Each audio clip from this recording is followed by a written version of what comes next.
구원의 문제는 하나님과 개인의 1대1 간의 영역이다 라는 얘기가 있고, 그러나 그 신앙의 성장과 성숙을 위해서는 공동체가 필요하다라는 말을 종종 합니다. 하나님의 자녀가 되는 것은 이 개인의 신앙의 고백을 필요로 하지만 하나님 나라를 이루어가는 그 공동체 안에서 그 개인의 신앙의 고백이 더 깊어질 수 있고 또 실제화될 수 있다라는 의미인 거죠. 사실 개인의 신앙과 공동체의 신앙을 함께 다룰 때 이 복음의 충만한 은혜를 나누게 됩니다. 왜냐하면 혼자만의 신앙생활이 아니라 함께하는 신앙생활을 같이 나눔으로써 복음의 열매들이 맺어져가는 것을 개인이 그리고 공동체가 같이 확인할 수 있기 때문이죠. 공동체가 참 중요합니다.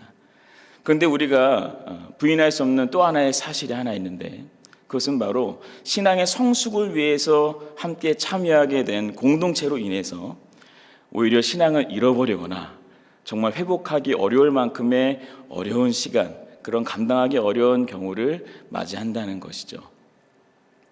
누구만의 이야기가 아니라 누구에게라도 찾아올 수 있는 고민이고 또 질문입니다. 우리는 이 문제에 대해서 어떻게 다뤄야 될까요?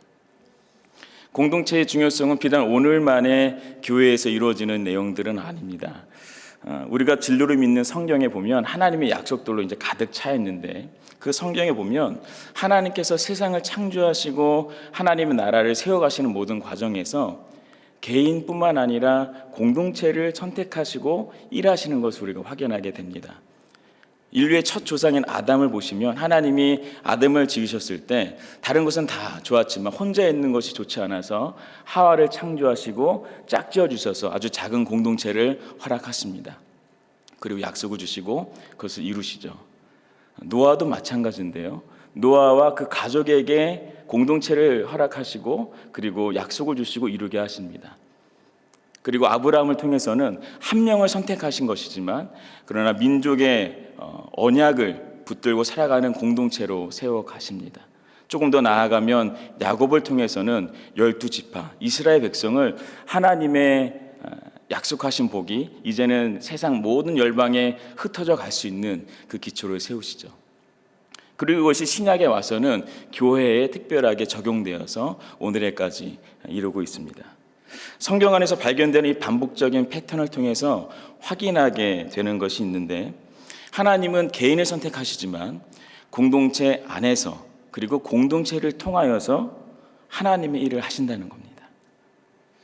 오늘 우리가 속한 믿음의 공동체 안에서도 그리고 믿음의 공동체를 통해서도 동일하게 하나님의 일하심이 증거되기를 소망합니다. 오늘 우리가 함께 나누는 말씀을 통해 우리가 그 일에 더욱 깊고 또 넓게 쓰임받기를 원하는데요. 복음으로 깊어지는 공동체가 되기 위하여서 그것의 원리를 한 3가지 정도 우리가 찾아보기 원합니다. 첫 번째가 오늘 본문의 말씀 34절의 말씀인데 이렇게 되어 있습니다. 새 계명을 너에게 주노니 서로 사랑하라. 내가 너희를 사랑한 것 같이 너희도 서로 사랑하라. 아멘.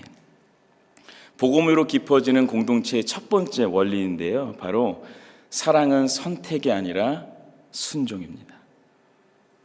요한복음 13장은 예수님께서 이제 붙잡히시고 그 다음에 십자가 고난을 당하기 직전에 일어난 사건들을 다루고 있습니다. 예수님의 이 전생애 자체가 굉장히 고귀한 것이죠. 그 중에 사역을 감당하신 공생의 순간순간들이 모두 중요한 의미를 갖습니다.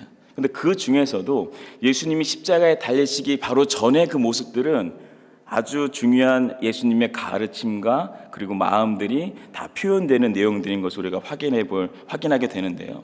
특별히 예수님이 십자가 사건을 앞둔 시점을 주목해 봐야 할 이유가 있습니다. 이 시기는 그야말로 이제 곧 시작될 예수님의 부재 속에서 살아가게 될 예수님의 제자들, 그들에게 꼭 필요한 가르침을 주시기 원하시는 예수님의 마음이 담겨 있기 때문인 것이죠. 이때 예수님은 앞으로 남겨질 제자들에게 하나의 명령을 주시는데, 새 계명을 너에게 주노니 서로 사랑하라. 자발적인 선택을 할 수 있는 항목이 아니라 반드시 순종해야 되는 명령으로 주십니다. 왜 예수님이 이것을 새 계명이라고 부르셨을까요? 예수님께서 제자들에게 단순히 도덕적인 권면을 하신 것은 아니죠. 서로 사랑하라는 이 말씀을 계명으로, 새로운 계명으로 주신 이유가 있습니다. 왜냐하면 예수님의 죽으심과 부활을 통해서 이제 새롭게 시작될 그 구원 공동체에 이르게 되는 사람들이 믿고 따라야 하는 생활 방식을 소개하는 것이기 때문입니다. 물론 새 계명이 주어졌다고 해서 모세를 통해 주어진 모든 율법과 옛 계명이 폐기되진 않았습니다. 오히려 예수님은 율법을 폐하러 오신 것이 아니라 완성하러 이 땅에 오셨다고 하셨습니다. 구약에서 하나님의 백성이 족장과 또 왕 그리고 율법 체계 아래에서 하나님 나라의 언약 백성으로 살았다며 이제는 예수님이 이 땅에 오심으로 인하여서 많은 것이 전환되었죠. 하나님 나라의 통치가 왕 대신 예수 그리스도, 모든 것을 다스리는 예수 그리스도로 인하여서 이루어진다는 것으로 전환이 되었습니다. 그래서 예수님은 이 옛 계명을 완성하시면서 새로운 시대에 합당한 새 계명을 주시는 겁니다. 서로 사랑하라라는 예수님의 명령은 새로운 삶의 방식, 구원받은 자들이 살아가야 하는 삶의 방식의 순종의 태도를 요구합니다.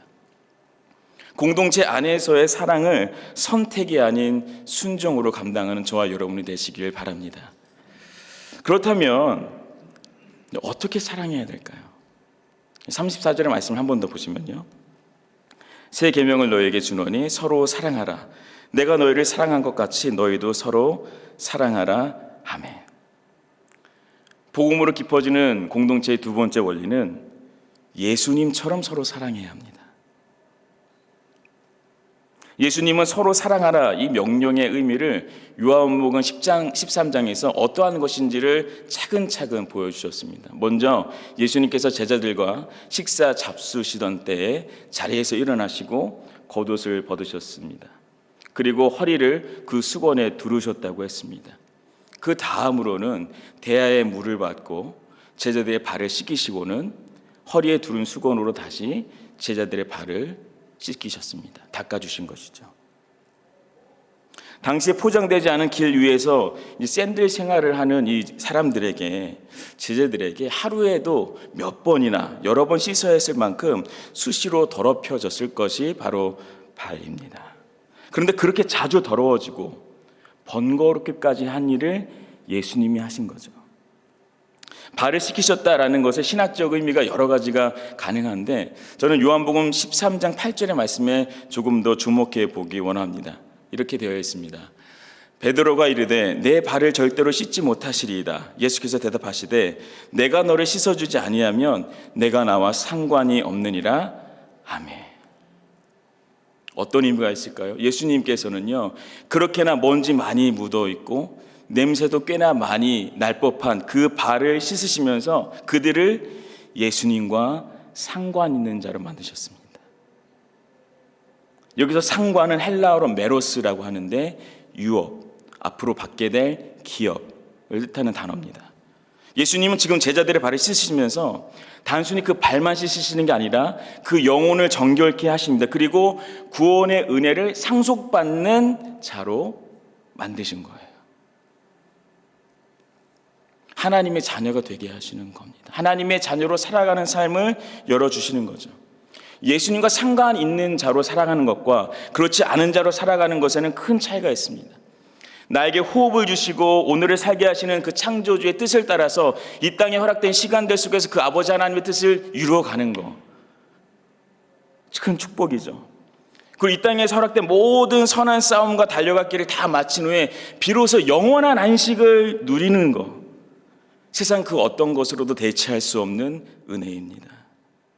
예수님과 상관 있는 자에게 허락된 은혜인 것이죠.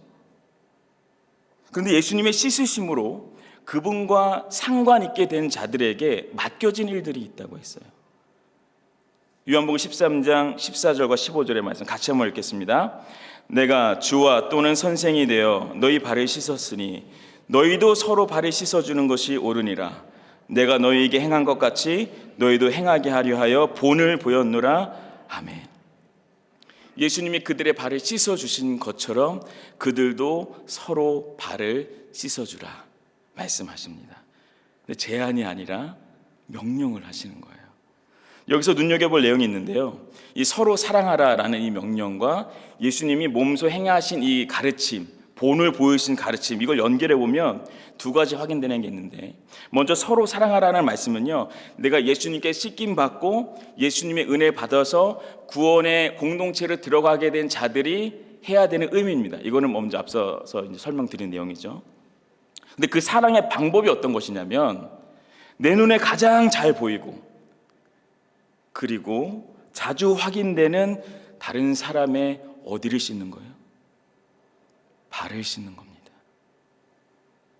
발을 씻어주는 겁니다. 방법에 있어서 내가 방법 가리지 않고 상대방에게 무작정 사랑하겠다는 접근이 아닙니다. 내가 잘할 수 있고 내가 하고 싶은 방법으로 사랑해버리겠다, 이런 도전은 더더욱 아닙니다. 당시 샌들 생활을 하는 사람들에게 흙과 먼지는 매일 다뤄야 하는 청결의 문제였습니다. 아마 대부분 스스로 꺼리는 일이었기 때문에 집안의 종들이 이제 하는 일이었던 것이죠. 근데 그 발을 씻어주는 겁니다. 그 발까지 씻어주는 겁니다. 예수님은 섬김의 대상과 방법에 있어서 마지노선을 지금 제시하시는 겁니다. 예수님이 발을 씻으신 제자들 중에 누가 있었을까요? 예수님이 십자가에 달려 죽으시 바로 그 전까지 그 영광의 때 나로 하여금 오른쪽에 왼쪽에 앉게 해달라는 세베대의 아들 야고보와 요한이 있었죠. 더 높은 곳에 세워달라고 간청하는 자들이었습니다. 예수님과 마지막 만찬에서도 누가 예수를 팔 것인가 경계하며 긴장했던 것이 제자들이었습니다. 예수님을 결코 배신하지 않겠다고 맹세했지만 금세 배신해 버릴 것을 예정하고 있는 사람 베드로가 그 자리에 있었습니다. 고작 은30에 예수님을 팔아넘긴 가룟 유다도 거기 있었습니다. 그리고 지금은 예수님과 함께하고 있지만 조금만 있으면 모두 뿔뿔이 도망가 버릴 제자들이 바로 거기 있었습니다. 예수님은 그들의 발을 씻어주셨습니다. 그리고 우리에게 주님과 같이 행하라고 말씀합니다. 뭘 의미할까요? 내가 할 만큼 했다고 끝내는 게 아니구나. 예수님이 본을 보이신 만큼까지 해야 합니다. 내가 한 영혼을 책임질 수는 없지만 하나님이 한 영혼을 끝까지 책임지시는 분임을 잊지 않고 하나님이 일하시도록 포기하지 않고 기도하는 거죠. 포기하지 않고 주님께 맡기는 겁니다. 만약 우리가 누군가의 집에 방문하면 예의와 존중 차원에서 이루어지는 행동들이 있습니다. 문을 열어줘서 들어가면 보통 이제 외투를 받아주기도 하고 슬리퍼를 내주기도 합니다. 가끔 개구리 신발이 나오면 조금 당황할 때가 있지만 그래도 감사합니다. 앉을 자리를 내어주시기도 하고 방문의 목적에 맞는 환경들을 준비해 주십니다. 누군가가 요청하지 않아도 자연스럽게 오고 하는 그런 어떤 행동들이죠. 그런데 누군가의 발을 닦는 과정을 여기에 삽입한다고 해보면 어떻게 될까요? 생각해 보세요. 갑자기 아찔해집니다. 어떤 맥락에서, 어떤 방법으로, 도대체 왜? 라는 질문들이 솟구칠 겁니다. 도저히 어울리지 않는 맥락이고 도저히 해볼 만한 일이 아니기 때문인 것이죠. 근데 예수님은 거기까지 가라는 거예요. 십자가를 대신 지라고 하지는 않으셨는데 내가 너희에게 행한데도 너희도 서로 행하라고 말씀합니다. 사랑의 기준과 방법을 그동안 나는 어디에 맞추었고 어떻게 적용해 왔는지 점검해 봐야 하는 것이죠. 나의 기준과 나의 방법을 넘어서서 하나님의 일하심을 신뢰하며 서로 간에 사랑의 실천을 감당하는 공동체를 세워가시길 소망합니다. 마지막으로 복음으로 더 깊어지는 공동체는 내 뜻이 아닌 하나님의 뜻을 세우는 원리를 가지고 있습니다. 우리 35절의 말씀 같이 한번 읽겠는데요. 너희가 서로 사랑하면 이로써 모든 사람이 너희가 내 제자인 줄 알리라. 아멘. 예수님께서 이제 제자 공동체에 갖고 계신 기대는 아주 명확했습니다. 그들로 하여금 사람들이 이들이 예수님의 제자들이구나 라는 것을 알게 하는 거. 예수님이 갖고 계신 기대였던 거죠. 나라는 사람이 공동체를 구성하는 것은 맞지만 나를 통해 공동체가 이루어야 하는 목표는요, 예수님의 제자들로 세워가는 겁니다. 어떻게 이것이 가능할까요? 공동체는 저절로 깊어지지 않습니다. 복음 안에 머무르기 위한 반복적인 훈련이 필요합니다. 그래서 기독교 영성가 리처드 포스트가 이런 얘기를 했습니다. 영적 훈련 자체는 아무것도 할 수 없다. 다만 무언가가 일어날 수 있는 자리로 우리를 데려갈 뿐이다. 공동체 안에 속해 있는 내가 하나님을 더 가까이 하며 주님을 경외하는 삶을 위해서 꾸준히 훈련을 감당할 때 그 개인만이 아니라 공동체의 영적인 성장이 일어나게 됩니다. 어느 성도님 가정에서 부모님이 요새 너무 바쁘고 챙길 것들이 많을 때라서 말씀 묵상을 잘 못하고 계셨다고 합니다. 그런데 이 가정의 달 5월 동안 진행되는 가족 산책 프로그램에 동참하다 보니까 오히려 이 자녀가 말씀을 꼬박꼬박 읽고 그 질문들을 같이 던지고 답을 하면서 이 부모의 신앙이 더 겸손해지고 더 진지해질 수 있었다. 이제 이런 말씀을 들었습니다. 지금 표정을 보니까 몇 분이 가족 산책이 뭔가 하면서 지금 눈을 꿈뻑꿈뻑 하시는 것 같은데, 5월 한 달 동안 온 가족이 야고보서, 베드로전후서, 그 요한일서 말씀을 읽고 은혜를 나누는 프로그램입니다. 아직도 교회 로비에 그 안내지가 준비되어 있습니다. 설교를 준비하면서 오늘 다루는 주제인 이 공동체, 이것이 과연 어떠한 종류의 공동체인지를 특정하는 것이 필요한가라는 질문을 좀 갖게 됐습니다. 그런데 사실 복음으로 깊어지며 신앙의 성장과 성숙을 이루어내는 공동체는 비단 교회 공동체만을 의미하지는 않습니다. 가정이 되기도 하고 혼자가 아닌 서로의 우리가 속한 공동체, 그것이 형성된 곳이라면 어떠한 곳이든 복음으로 깊어질 수 있다고 생각합니다. 중요한 것은 우리가 속한 공동체가 신앙이 자라나는 어느 지점에 맞닿을 수 있도록 서로 간에 수고해야 한다는 것이죠. 그 과정을 감당할 때 그 열매가 아름답게 맺어질 것입니다. 간절히 바라기는 내가 속한 믿음의 공동체의 다음 단계를 그려볼 때 불안하거나 걱정되는 것이 아니라 예수님의 제자들이 든든하게 세워져 나가는 것에 대해서 기쁨이 있고 소망이 가득하기를 주님의 이름으로 소망합니다. 말씀을 맺습니다. 요한복음 13장은 예수님께서 마지막으로 제자들에게 주신 선물의 시간이 아닌가라는 생각이 들었습니다. 이 마지막 시간인데 예수님이 제자들하고 먹고 또 마시면서 오랫동안 이야기하는 그런 시간들이잖아요.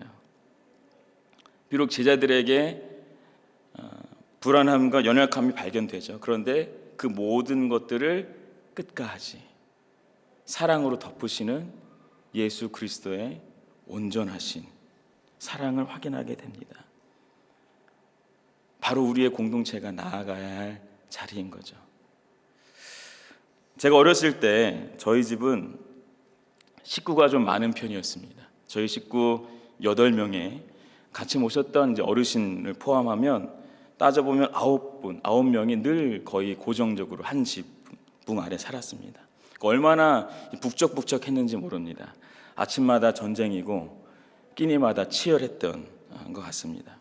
그런데 그 와중에 제가 어머니께 여러 번 여쭤봤던 질문이 있는데 우리 집은 가훈이 뭐예요? 이제 그런 질문을 던졌어요. 당시에 학교 교실에도 이렇게 그푼이 이렇게 쫙 걸려 있거든요. 멋지게. 그리고 이제 친구 집에 가면 가훈 이렇게 딱 써져 있어가지고 멋지게 액자에 딱 넣는 게 있는데 저희 집에는 이제 그게 없다 보니까 그래서 정말 여러 번 이 가훈이 뭐냐 여쭤봤습니다. 그러면 처음에는 어머니가 우리 집엔 가훈 없다 막 이렇게 말씀하셨는데 결국에는 마지못해서 이 말씀을 하셨습니다.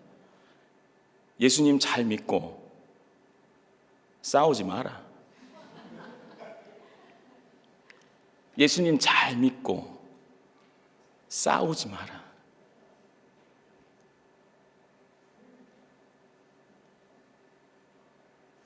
저는 그 대답이 뭔가 만족스럽지 못했다고 느꼈던 기억이 납니다. 그리고 한편으로는 조금 억울했던 게 있었는데, 저는 당시에 집안에서 싸움을 누구에게 걸거나 아니면 위압적으로 뭘 할 수 있는 위치가 아니었습니다.